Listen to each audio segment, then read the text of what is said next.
At yun na nga ni mga be. Dito na nga ulit kami sa tabing dagat mga be. Wala nga kasawaan sa dagat mga be. Pangalawang araw namin sa dagat. Kasi nga ni, vitamin C nga ni mga be. Kasama ko nga ang aking tita na sexy mga be. At ang aking nanay na single mother na nga ni mga be. Dahil nga ni, wala nang aking tatay mga be. Tingnan nyo naman mga be. May asim pa ang aking nanay mga be. Kasama ko nga ni ang aking mga pinsan dito sa Quezon. Kaya nga ni kami nag-outing mga be. Kaya nga ni kami umuwi din mga be. Ay piyesta nga ni dito sa aming barangay mga be. Masyado nga ni namin na misang isa't isa mga be. Mga pinsan ko nga ni pala yung tatlo na yan.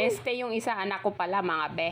Ayun. Yung unang araw ko dito sa dagat, hindi nga ni ako naligo. Kahit mabasa ang paa, hindi ko nagawa mga be. Dahil nga ni, napangati ako. Ang RTI, kala mo naman ay samantalang dati, halos gusto mo nang tumira sa dagat. Ay, yung nagmaynila ka lang, halos ayaw mo nang maligo sa dagat. Napakaganda nga ng tanawin dito. Sa tabing dagat mga be. Alam mo yung kwan, yung bang problemado ka mga be. Tapos mapalingon ka sa paligid, napakaaliwalas. Mawawala lahat ang problemang dala-dala mo. Kung ako lamang nga ni ay may sariling negosyo, ay kwan, dito na ako matira.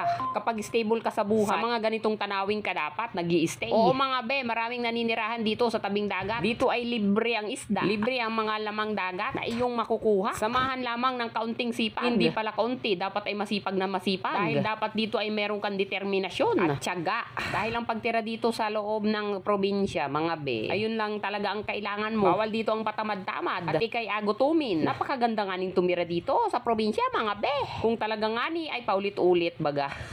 Charot. Kung makikita nyo mga be, ang sarap ng kain ko din. At ang sarap ng luto ng kalderita mga be. Luto ng kasintahan ng aking pinsan. Kapwa LGBT member din mga be. Happy Pride Month sa atin mga be. Ito ang pinsan ko si Christina mga be. Aking sobrang close na pinsan.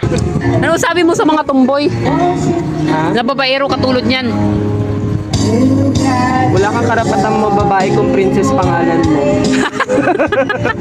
Sobrang ganda-ganda nga talaga ako sa tanawin dito. Alam niyo yung puno ng nyug, oh, napakaaliwalas pag masdan. Sinasayaw ng malakas na hangin. Ay wala palang hangin, kundi payapa pala. Sana ganyan din yung kaisipan mo, payapa. Napakasarap sa pakiramdam maging payapa, mga be. Ito pala yung sinasabi kong nagluto ng kalderita, yung kumakain ng habhab. Yung habhab baga ay paborito naming kainin nung elementarya pa kami. Paboritong baon pag recess. Tapos may scramble na kasama. Isang bagay yan na namimiss ko nung elementarya pa lang ako, mga be. Tapos ito nga pala yung kapatid ko nga, sayang magmahal ng tatlo. Bernie, charot. Ano ba dapat? Oh. Saan ba nakahawak ang tumboy? Sa kamay. Parang ganyan. Ito nakawak ang tumboy sa puto. Ay wala. Baliktad! Parang baliktad. Ewan ko sa inyo. Ayan. Ay, mali! Ayan. Dapat, di ba? Kaya nalit ka dyan, Tam.